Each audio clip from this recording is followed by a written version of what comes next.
After entering the house, the defendant then grabbed the victim and threw her onto a bed and was continuing to interrogate her about who she had at the residence. He then pulled down his pants and underwear to his knees, exposing himself, and she stated that he then tried to rape her.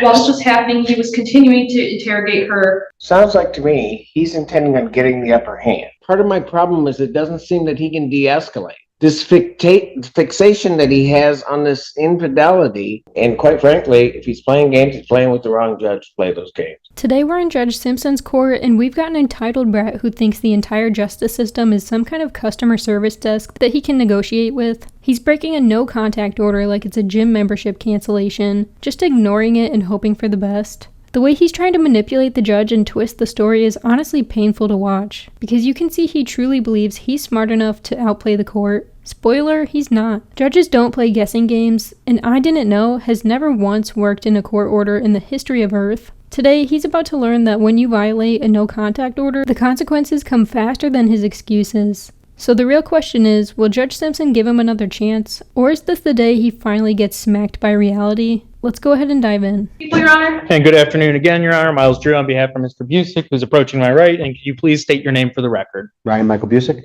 All right, thank you. Go ahead. This is your motion. Thank you, Your Honor. At this time, people are going to be requesting our original request of a $50,000 cash surety bond. In this case, defendant was granted a PR bond. However, the facts of this case are extremely concerning to people. In this case, the defendant went to the victim's residence and was almost interrogating her and accusing her of infidelity. He banged on the door, was told to leave by her. He then forced his way into the home, breaking the door. Officers, when they arrived, saw broken drywall, the door was off the frame, the lock, the deadbolt was still in the lock position. After entering the house, the defendant then grabbed the victim and threw her onto a bed and was continuing to interrogate her about who she had at the residence. He then pulled down his pants and underwear to his knees, exposing himself, and she stated that he then tried to rape her. While this was happening, he was continuing to interrogate her about infidelity. She was then able to kick the defendant, run away out of the room, and exit the home, where she began to yell for help. Neighbors heard her calling for help. After that, the defendant then proceeded to chase her down and tried to stop her by grabbing her arm, causing her to fall. Law enforcement arrived shortly after, and in the videos, see that they both, it was raining, and they were both covered in rain and I guess water, I don't know. But it's very concerning, especially given that there was the broken door. And then not only after that, when he gets into custody, one of the two calls he makes, while one of them was prior to bond conditions, it was concerning to the people, given that in that call, he continues that line of interrogation of accusing her of cheating and infidelity on the jail calls.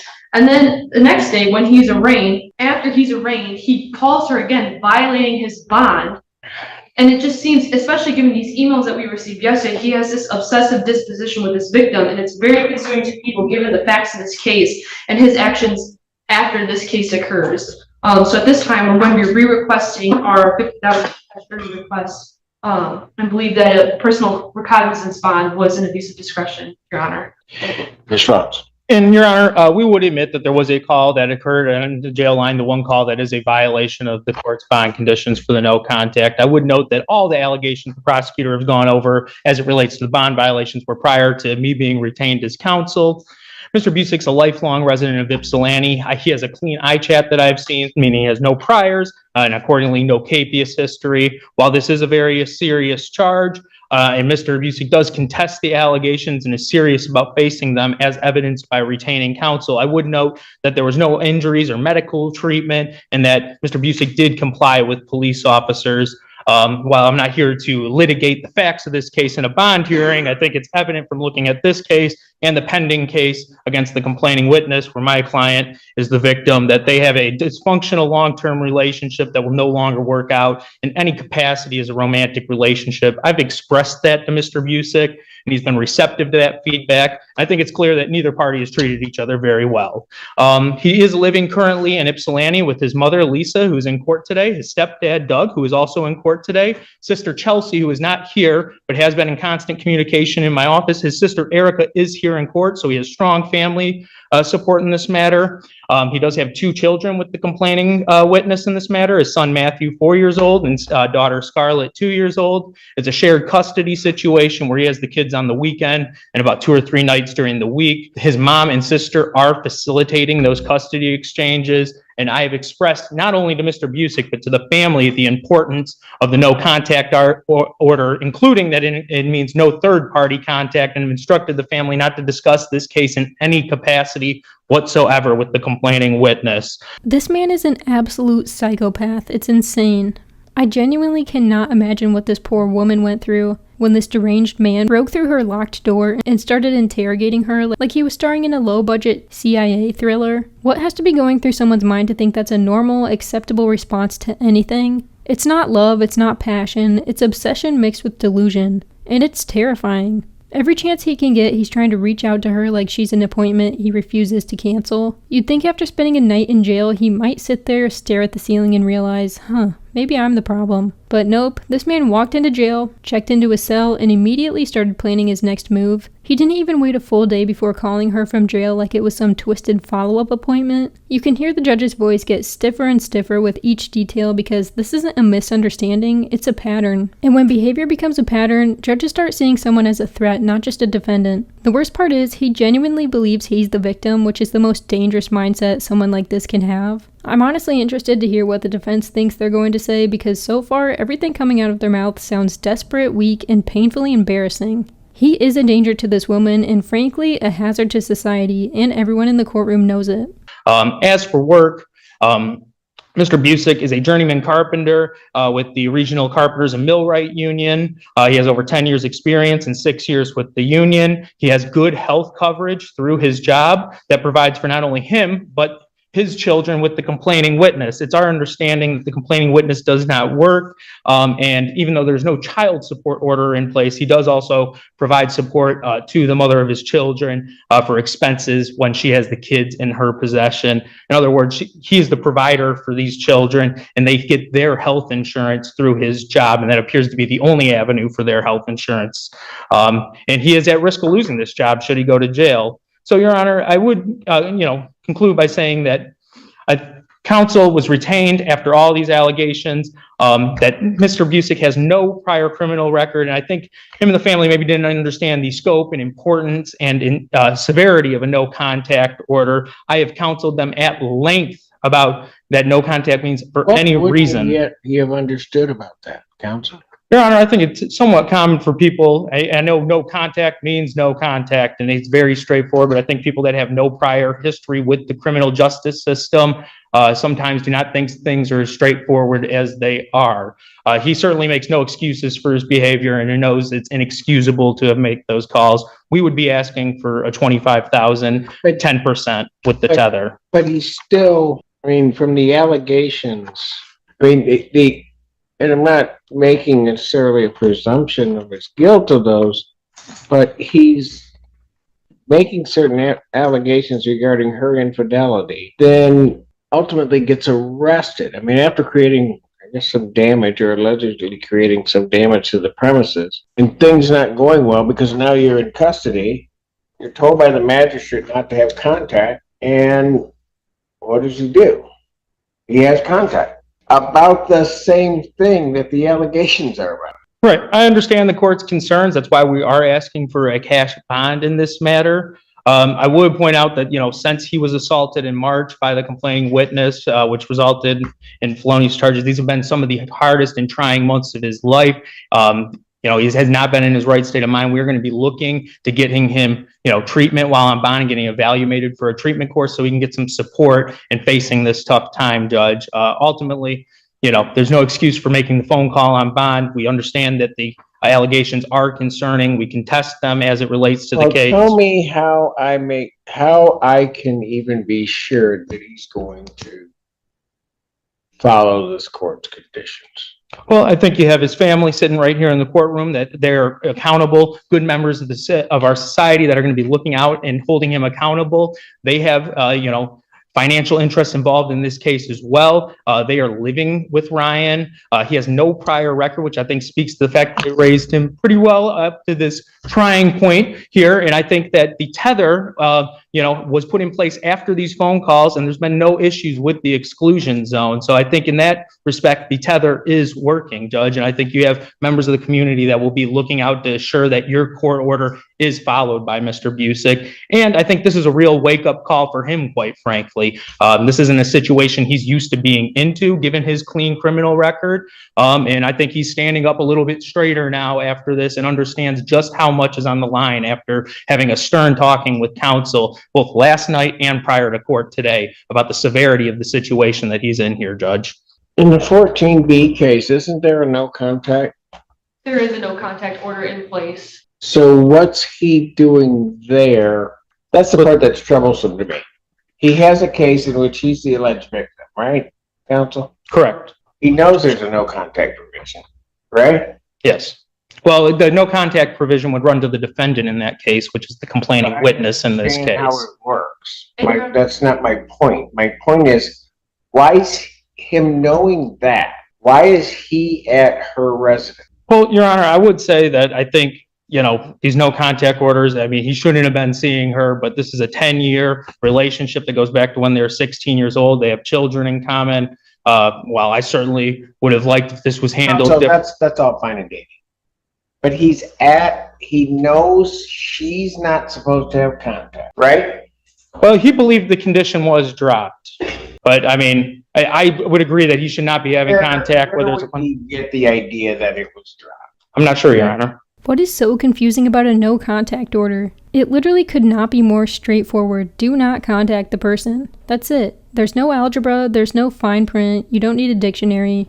Yet here he is still trying to convince the judge that he didn't understand or thought maybe it was optional, like a store coupon. Is he brain dead, or is he trying to play dumb because he knows the truth won't help him? And then the defense actually tries to flip the victim into the aggressor. Absolutely pathetic. They bring up irrelevant past drama as if that somehow magically excuses kicking down a door and stalking someone. Sure, he has no major priors, but guess what? None of that matters when you commit a violent act and then immediately break a court order. You don't get a free pass just because your criminal record used to be clean. Judges care about patterns, safety, and respect for court authority, and this man has failed on all three. And then his excuse keeps changing. First he didn't understand, and then suddenly he thought the order was dropped. Well, which one is it? You can't accidentally violate a court order and also claim you thought it magically disappeared. Pick a lie and stick with it. I don't believe that for a minute. I mean, he knows she's not supposed to. I mean, I'll tell you what it sounds like to me. Sounds like to me he's intending on getting the upper hand. So he goes over there and he can basically, in essence, force her to give whatever answers he wants, because the one thing at least he knows or thinks is that if he calls the police, she's in violation, I'm not. No, I don't think that that's the situation going on. I mean, when the police officers did bring up the no contact order on the scene, he said that he had thought it had been dropped. I mean, I think he's simply concerned about, these beliefs of infidelity, Your Honor. It's an improper way of going about it without doubt. But given that he has no record, he hasn't had any trying situations, he's only 26 years old, any trying situations like this in his life, I would view this as kind of a one-off situation that now that he has the accountability structure in place with his family, being aware of what's going on, being in the courtroom here supporting him, that this type of behavior would not continue. And I expect him to comply with all court orders going forward, Judge. Anything else from people? Nothing. I mean, I just have concerns given what the court stated with the no contact order in the 14B case, and given that the victim in her interview with police at the scene states that they're separating. So I don't know why he would go to her residence to accuse her of this break-in and assault her. I just don't understand. But nothing else from the people as far as this goes, Your Honor. Right, and I think you know this, counsel. What I really should do is I should revoke his bond. He doesn't make it a day before he's violating the bond condition. I understand the court's concern. It's not. What is troublesome for me is that he violates the bond condition. And when you look at the transcript of what he's talking about in the very first part, it's just a continuation of what got him there in the first place. And I think sorry. Go ahead. I was going to say, I think the stern talking to that I've had with both him and his family about the, concerning nature of these allegations, the phone call transcript. I think that he's been very receptive to my feedback, and I don't see that this being an issue going forward. This was, within a day of the incident, his emotions were still very, high in charge. It's obviously no excuse for doing what he did, but given that counsel, that's part of my problem. Part of my problem is it doesn't seem that he can de-escalate, because he gets involved in this thing, gets arrested, this fixation that he has on this infidelity, even after he's arraigned, even after he's warned, admonished what he can do, what he can't do. Within hours of that, he can't step back. He just can't. I understand the court's concern. I would say, while I would not have advised him to send any of those emails to the court, the fact that he's reaching out to the court, not to her, is some indication of change from the, Friday before. No, it's really not. He's not reaching out to her. I certainly would not have advised him to send those emails, and I have instructed him going forward not to do anything like that and to run anything he's doing with these cases through counsel going forward. Even the emails are concerning. In the emails, he's trying to get her in trouble, trying to use this as leverage against her in the other case. He just can't stop. Even if it's not contacting her, it's this continued obsessive feelings towards this victim. I'm certainly not pleased with the emails being sent, but I would note that it does appear that there are potentially bond violations on the other case. That's not a concern for this court here, but it's not like he's faking up and frivolous. Why is it even his? Your Honor, I have no good explanation for that. Tell me what your client's purpose in sending those to the court. What was the purpose in sending those to the court? Wanted to alert them of the bond violations that have been alerted of in his case, Your Honor. It's not anything that he's proud of, but, he was going to change his actions going forward. It's not my court. He knows what court it's in. Why is he sending it here? I think people commonly get confused about the 14th. Counsel, look at the very first email. He's not confused, because he's real clear about what he thinks is happening with her defaming him. I meant the confusion about 14A or 14B, Judge. I understand. No, but I'm saying, why did he send it here?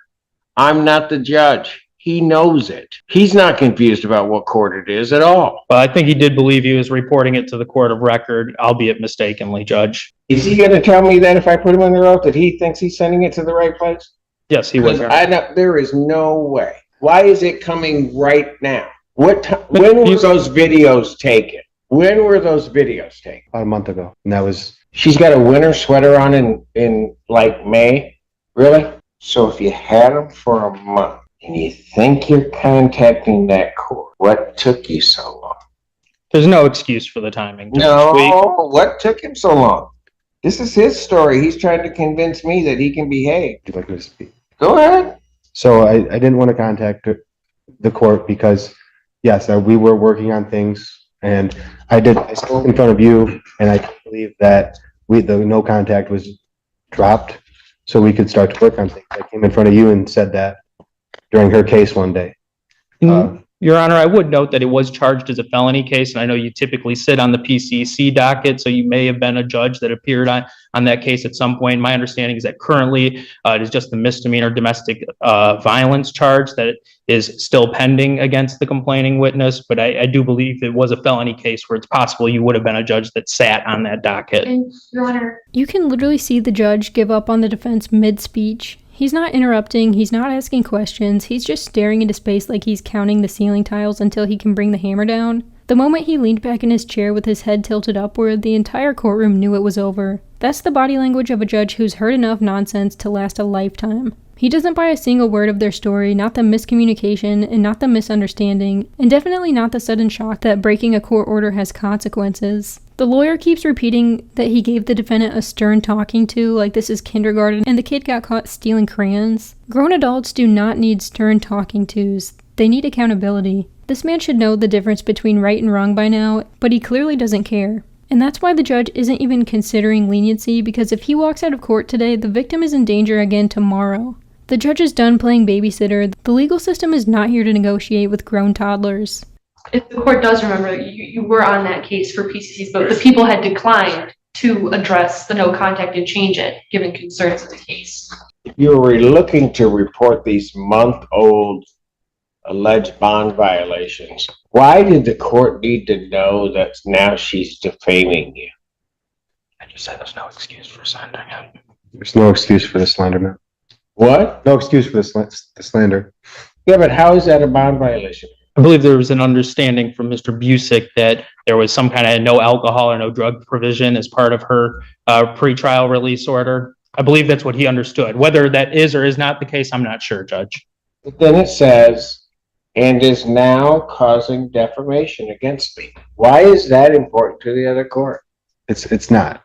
Yeah, it's only important to this court. Correct. In this bond hearing. And I did believe that it was still here. I didn't know it was at 14B. How come you didn't go through your attorney to send this? I was not retained at that time, Your Honor. No, I'm talking, he had a PD at the time. Why didn't you go through her?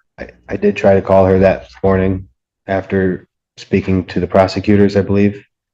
But I was at work and I missed her call back. When, yesterday? Yesterday, yes. So you just decided that you just send it? Well, yes, I did. I called the courthouse on my break and I said, you know, where do I contact for breaking bond? I should not have, Your Honor. Why was it so important for you to report her breaking bond? Let's assume it to be true. Why was that so important right now? Well, it was Careful how you answer me. correct. It Because, no, listen. Why was it so important to do that? You had just received an emergency bond motion to change your bond. You then start sending stuff. Why is it so important to now report what you say is a month old? I think they're older than that. The month-old video. Why is it so important to do that this week? I wasn't thinking, Your Honor. Why was it so important? I don't care. What was your thinking? Whether clear or not, what was your thinking? I mean, I really wasn't thinking. I really wasn't thinking clearly. I'm not too sure. I suspect the court could hear Mr. Busick there. I mean, I he has no justification. He clearly wasn't thinking straight. I mean, I think he was feeling the pressure of the bond violations in this case, was aware that, or thought he was aware that she may be violating her bond. There's no good justification. There's no answer that we're going to provide you, Judge, that ultimately satisfies you. So what makes me not believe that as he feels the pressure of this case, that he doesn't lash out and do something? Well, I think his children... Why would I believe that? He had counsel at the time. I don't think he had the same trust relationship with that counsel that he has now. And I think knowing how much his children's health care is on the line because of this, because his job is on the line. It's all on the line. It was absolutely on the line after he was arrested. It was on the line when he made that call. It was on the line when he started sending these emails. It's always been on the line. I don't know why he can't recognize that. And that leads me to believe that no matter what I tell him, he can't do it. If he doesn't understand that from the very beginning, what's at stake. And I do believe that he went over to that unit. He went over there to get her in trouble, just like these emails. That's what he's doing. No, I don't think that the facts when the case is litigated will show that that was his intention at all, Your Honor. I understand the court having concerns, but I think not only, my talking with him, but now this, bond violation hearing in front of his parents, I think he's going to be standing much straighter. I think he understands it. I wish he was a quicker learner. It shouldn't take his parents to make him stand up and do right. And it doesn't, Your Honor. I think that he'll prove that going forward on bond. And I think bond, to the extent that he needs help, he can get better help and services outside of jail than he could inside. Quite frankly, they shouldn't have to be here. Right, and he agrees. I mean, even if the prosecutor objected, they shouldn't have to be here. And Mr. Busick agrees. He's embarrassed and shamed by what he is putting, not only himself, but his family through in this. He's not proud to be here today, Your Honor. Well, I understand what the people's request, I understand what the defendant's request is. I don't think since he's gotten out until he's called to the carpet, this defendant really does conduct himself appropriately. I don't think that has anything to do with his parents or his family or his upbringing or anything along those lines. He just can't do it. And then starts sending, he's got an attorney, and he's just sending these emails to the court, accusing her of things. He's in her proximity. He doesn't need to be around her at all. He doesn't need to be contacted. And he just continued, and that's the part that is striking to me, is the allegations in this case was that he's arguing about it, about some infidelity. He gets arrested. He goes to jail. He gets arraigned. And at no point after that whole process, after they told him, don't contact her, don't talk to her, he's got attorneys, he's all of those things. What does he do? He calls her again to berate on her. And it's very clear from her responses in the transcript. She doesn't want to talk to him about that. Now the defendant is trying to flip the situation by accusing the victim of breaking her bond. Absolutely hilarious. The judge, the attorneys, the courtroom spectators, everyone knows exactly what he's doing. He's trying to create chaos and confusion so his own actions get buried underneath fake accusations. The best part is when he tries to play dumb and pretend he didn't realize what he was doing, and then immediately gets caught in his own lie. The judge saw straight through it. His confusion wasn't confusion, it was strategy, and a terrible one. The court wants honesty, and this guy gives nothing but manipulation, excuses, and emotional tantrums. Every time he opens his mouth, he makes himself look more dangerous and less trustworthy. You can practically see the jail bars forming behind him as the judge listens. It's obvious where this case is headed, and it's definitely not home sweet home. His future is looking like concrete walls, metal doors, and a very silent phone. And he just keeps on. And then, if that isn't enough, he then says, oh, okay, well, just like paraphrasing, well, if you won't answer me, I'm going to try to get you in trouble and get you locked up, so I'm going to send this a month after. He's just playing games. And quite frankly, if he's playing games, he's playing with the wrong judge to play those games. Defendant's bond is going to be set, and the court is going to find on two bases. One, his violation after the bond terms were set, the court can review his bond. But I also think, given the way this defendant is exemplified by everything, that it was indeed an abuse of discretion to set his bond at a personal or cognizant bond in this case. Defendant's bond will be reset. The conditions still apply. His bond will be reset at $50,000 cash surety. Would you consider a 10% provision, Judge? Cash surety. You can raise it again if you want to on the 12th, but right now he's going. Fair enough. I hope you and your staff have a great day. You do the same, sir. Good morning, or good afternoon, Your Honor. Miles Drew on behalf of Mr. Ryan Busick, P number 84554. Mr. Busick, could you please state your name for the record? Ryan Michael Busick. This is a date and time set for PCC. And Your Honor, at this time, I've made a request for the video and digital discovery in this that has not been tendered to me yet, so we'd be requesting an adjournment of the PCC. All right. There would need to be a green sheet that would need, you may not be aware of that. We'll get you a green sheet to fill that out. Sure thing, Your Honor. All right. Your Honor, just for the record, there was also, the media discovery we have is in the discovery packet and should be sent over to counsel. And then I also, I called yesterday, have not received that yet, but it should be in routes. All right. And Your Honor, we would like to address Brown when the court is ready. You want the 26th or the 3rd, counsel?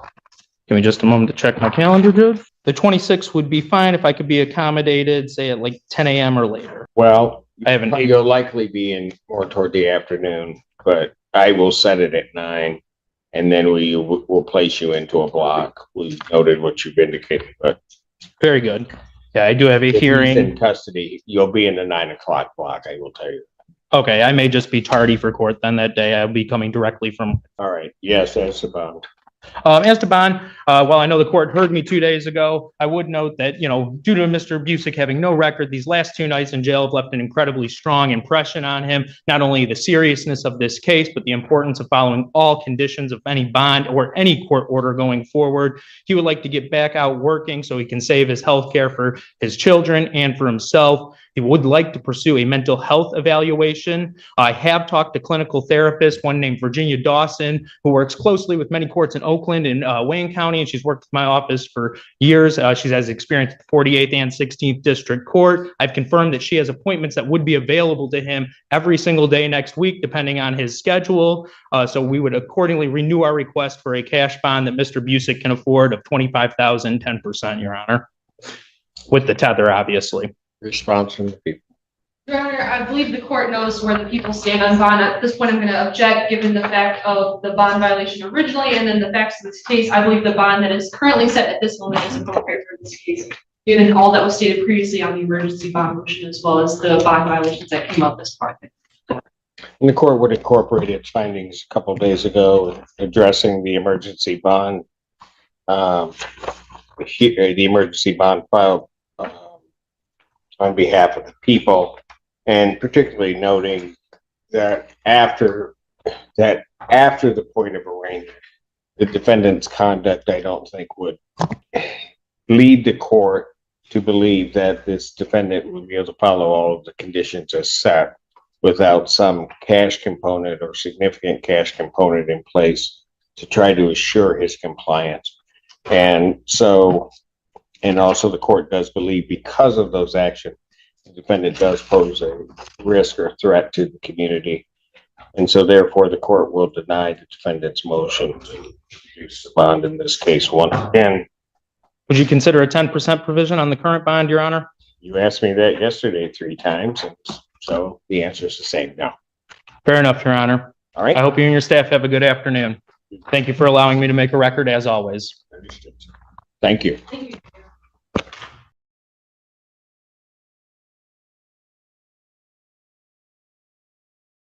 A straight $50,000 cash surety, no more PR bonds, no more promises, no more games. And honestly, that's exactly how it should be when you're a danger to the public and a threat to the victim. The judge is tired, the attorneys are tired, and honestly the viewers are tired, because this man still thinks he's the smartest person in the room. He tried manipulating the system like it was a video game, and instead ended up leveling himself into jail. Hopefully this is finally the moment where he figures out how to live a life without stalking, lying, and terrorizing people, and maybe he'll learn that no contact order means exactly what it says. The funniest part is, he came back just a few days later trying to get his bond reduced, like 3 days in jail changed his entire personality. The judge denied him so fast, the courtroom air probably shifted. Time to sit in a cell, stare at the wall, and rethink his entire existence. Actions speak louder than excuses, and at this point, his actions are screaming. Thank you so much for watching. Don't forget to like and subscribe, and I'll catch you in the next one.